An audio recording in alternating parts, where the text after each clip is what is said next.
Hello everyone, welcome back to another episode of r/JustNoMil. In today's episode, MIL taking back a bassinet.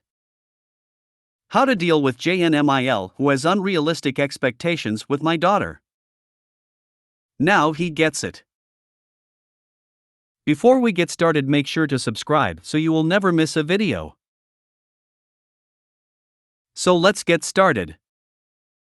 MIL taking back a bassinet. In need of event.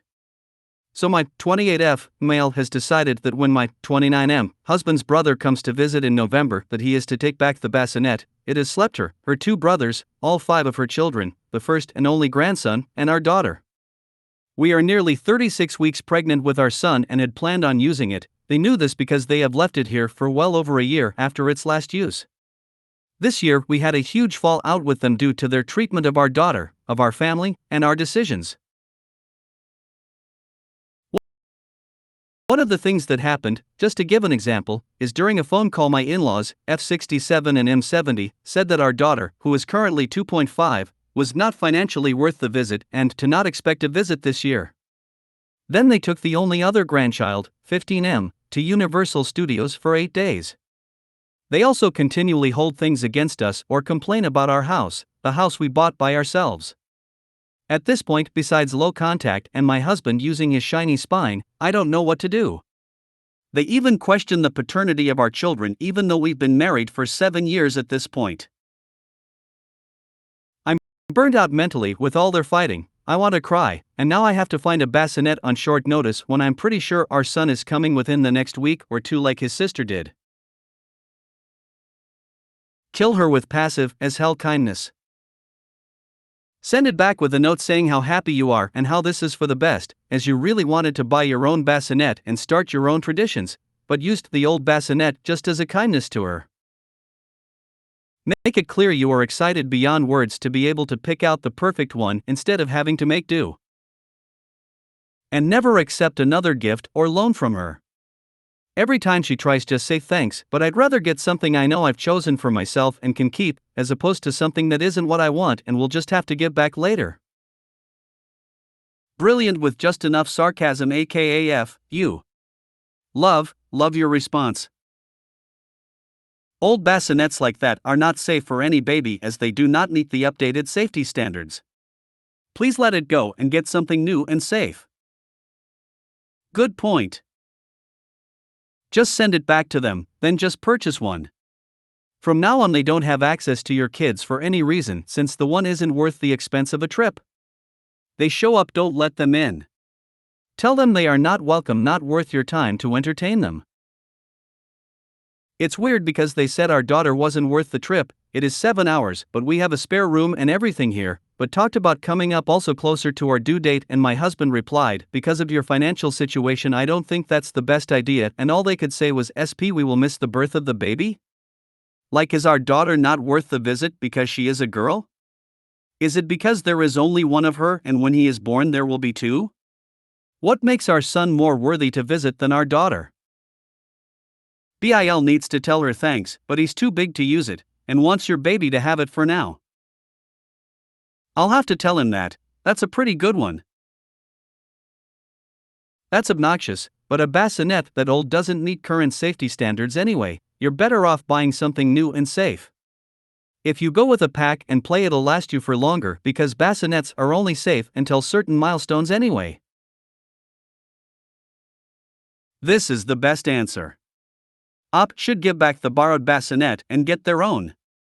If only for safety reasons. Between sales, brand new you're looking at $100 max for a bassinet, or about $50 for a no-frills pack and play. FB Marketplace even cheaper. All meeting current safety guidelines. Then from here on out, any gifts from the family that come with strings should be refused. That's a very valid point. I was just telling my husband too that bassinet is super old and the base is now just made with plywood and caster wheels. Ship the bassinet back now. I'm petty and would do something not nice with it. The bassinet is probably not even safe. Go get a new one. She wants to upset you, she wants to hurt you. Don't let her. I would put the bassinet at the curb and tell them they better hurry up and get it before the garbage truck comes. Bassinets are not hard to come by. Stores should have them in stock, and while a pain in the ass, you should be able to get one this weekend. Sometimes a shutting door is a positive, if you take advantage of it. This is the perfect opportunity to drop the rope. Stop talking to those people. Your children deserve to have happy, loving grandparents. These folks ain't it. No updates on baby, no visits, nothing. You and husband enjoy your little family and bond with them while introducing newborn into your home. Congratulations on the new baby. Wow. Your mill sounds like a real piece of work. Give the bassinet back and send the message via bill and text that you are so done with her nonsense that you are now going no contact. She can kiss any relationship with your kids goodbye. She's definitely something. She holds the fact that she wasn't very involved with our wedding over our heads 7 years later, or that we moved away from them 9 years ago.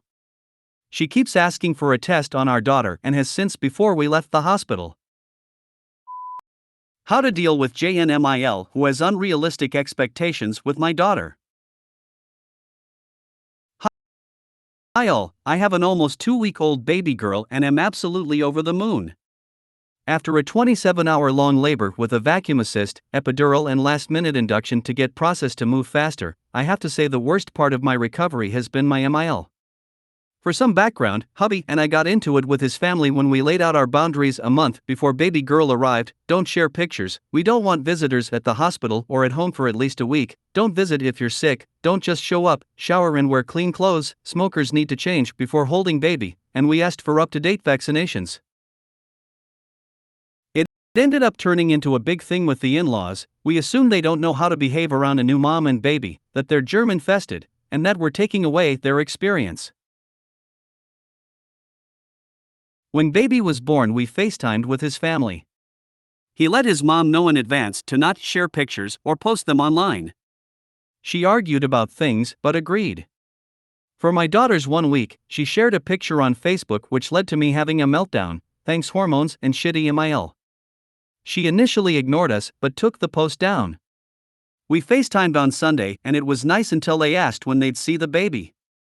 MIL has bronchitis and a sinus infection. She lied about when she was sick since we said 2 weeks from diagnosis she could come. She broke down crying, saying her leg is broken, she's sick of being sick, she can't share any pictures with her friends who keep asking her for pictures, she's not allowed to meet her grandchild, etc. Then JustNoMil chimes in with, you guys can't control how baby responds to illnesses, she's gonna get sick anyway. MIL texted us the next day saying that when she had my husband that she wanted her mom, wanted to show him off and wanted to talk on the phone. That she thought we'd be calling and asking her and if I mommy and daddy questions. My mom is alive and well and I have asked her for help when I needed it. MIL is weird about my family and asked if they met baby yet. My parents have had colds so they haven't. MIL thinks cause I don't see my mom all the time that we're not close, I just think she expects to see us too often. The closest to an apology we got was that she realized her expectations aren't realistic and she shouldn't have pushed them on us, and that she's working through her feelings. She also cried to my husband and on Facebook that she hasn't seen us in a month, can't post any pics yet, even though we said no several times, that when she does get permission she'll send out Christmas cards and maybe even host Christmas. None of that is happening. Her and JustNoMil think we're suffering from PPD when quite frankly, I'm just pissed off and anxious cause of her drama. Husband has done well dealing with her but is getting tired of being the bad guy, and I don't blame him. She has all these unrealistic expectations. She broke her leg watching her friend's 3-year-old niece. None of hubby's family would get vaccinated for us, besides his grandmother. His brothers smoke weed in their bedroom and the whole place smells like weed. His mom has smoked in the bathroom in the winter time. Their house is messy. His mom is not very open to advice. I've wanted to loosen my stance on pictures for everyone else and say it's okay to text them, but his mom betrayed my trust so badly, I feel I can't trust anyone. She wants to send my child's pic to people I don't even know, and just 'cause she promised them she would. This thread had crystallized something for me that's been in my head for a bit, about generational differences and where all this conflict is coming from. Older generations always centered adults. This is true back as far as I can think of, when you read historic fiction or accounts of growing up even back in agricultural days. Children were not treated as individual people with wants and needs, they were treated as something lesser that needed training up to become and behave as adults as quickly as possible. This was true all the way through the baby boomers. So you have the 1950s standards of children being fed and put to bed early, while mom and dad dined at 8. Children should be seen and not heard, etc.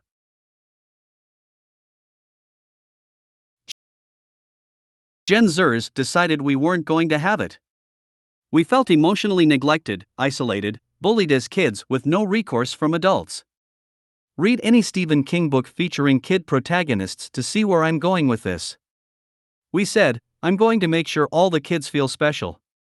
So we created what boomers like to call the participation trophy generation, conveniently forgetting, of course, that the people who received the participation trophies weren't the ones in charge of deciding who was going to get a trophy.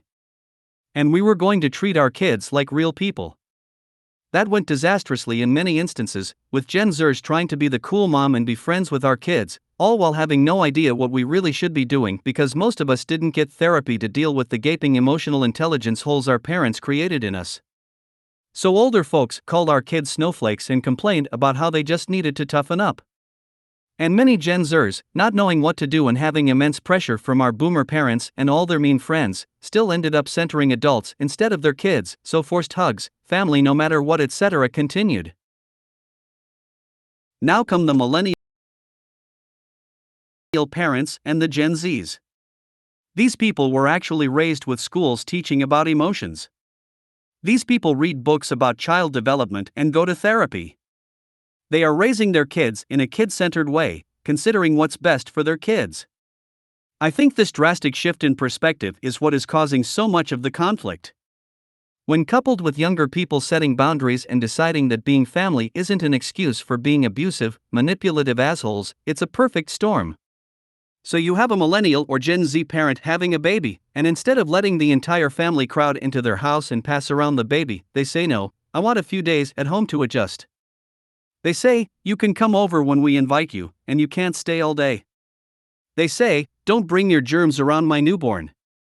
They look at their social interactions and they center the baby, what's best for the baby, and hopefully, when the baby is an infant, by extension what is best for the mom because she needs to be safe and happy and healthy for baby to be safe and happy and healthy, instead of centering adults and their preferences and wants. This has to feel like a giant slap in the face to the older generation. First of all, so many people are of the mindset that living your life in any way that is different than how they live their life means that you are judging and rejecting their choices. You're choosing to breastfeed at your mom. She didn't breastfeed, maybe because she couldn't, maybe because it wasn't as common for Gen Zers and there wasn't support in the workplace or socially to do so she feels judged, and maybe a little guilty, that you are. Second, the sea change means that she had to suffer intrusive adults centering their wants over her baby's needs, but now she doesn't get to have her wants put first? She had to hand over her infant to her mom and auntie and their friends, and let those people have the bottle to feed the baby, so she feels resentful of the time she didn't get to have, the bond she didn't get to have, with her own newborn. And she wants her time as grandma, damn it. It's her chance to snuggle the baby, feed the baby, coo over the baby, spoil the baby and then hand it back. But here you have this new mother who is daring to tell her no, we're not doing it that way. It's got to be maddening. And the problem is a lot of the older folks never learned the emotional skills to self-assess their behavior and realize what an entitled ass they're being. And they have this mistaken idea that if they are generally good people, then their behaviors in individual instances don't matter because good people can sometimes behave badly, but if they have good intentions, that's all that matters. And here we have the emotionally healthy younger folks saying, nah son, that's not how it works. Your behaviors have impacts that are negative and you need to be accountable for those impacts. And the older folks don't even have the language to deal with being held accountable because it was never something they did, and they're too defensive to realize that an apology and some respect goes a really long way. Sorry for the novel, but the point I want to make is the shift from centering adults to centering children is the root of a lot of the conflict we see here. Gently, if your husband is tired of being the bad guy, he might try reframing the narrative. He's only the bad guy if he cares most about what the assholes think. To his new little family, you and your child, he is the hero. Correct, it's all about perspective. He is Superman. Absolutely zero chance she would ever see my child in her home. Cigarette and marijuana smoke in the air, in their clothes, hair and furniture, nope. Add yes, babies/children will get sick. But seeing unvaccinated, sick people prior to being fully vaccinated is always no. After vaccinations, outside is the best if they won't wear a mask. I'm 60 and I hate when elders say, trying to justify what they want, I had people visit ASAP, we didn't take time to bond, basically you have to do everything the way I did, because I did it perfectly. They don't face the fact we have more scientific knowledge, newer childcare ideologies, newer equipment regulations. It's crazy they don't think things evolve and get better. My grandchild is 16 mo. When DD was expecting, we'd talk a lot about how they were planning on handling visits and such. I was astonished over how much had changed in childcare and equipment. Still am a little. DH and I said, your child, you're home. Any decisions you make, we will follow. We will ask questions if we don't understand and give advice if asked. We've always had a great relationship with DD and DSL, with LO here, it's better. We make plans to visit and babysit when asked. We understand they're busy with their lives, so we do most things around their schedules and most visits are at their home. We're retired and LO is safer and more comfortable at their home. We live about 1.5 away and it's easier for us to do the driving. MIL's feelings and expectations are hers to own, not your responsibility to cater to. You and DH are the parents and your main job is to protect LO from environments that can be unsafe and toxic people. We can't talk to you when you're so emotional, let's pick this back up when everyone has calmed down. That should buy you a few weeks. She's actively sick and crying because she can't come meet your fresh out of the body baby? What is wrong with people? Seriously. And the whole they'll get sick argument is insane. So the expectation is I expose my literal newborn and their non-existent immune system to your germs because it will make you feel better even at the risk of the safety and health of my child? Ugh. I find so much comfort in this community just knowing I'm not alone. But it legit saddens me that so many new moms can relate to my issues with my own MIL. It's extremely disappointing how people can commandeer your happiest milestones and sour them, making it all about themselves. SMH. 1. Please do not back down on the prohibition against allowing anyone to take or send digital pictures of your child. At least not for 3 to 6 months. You can always revisit this decision. Who blanking cares if MIL's friend asks to see pics of your baby? The friend doesn't honestly care.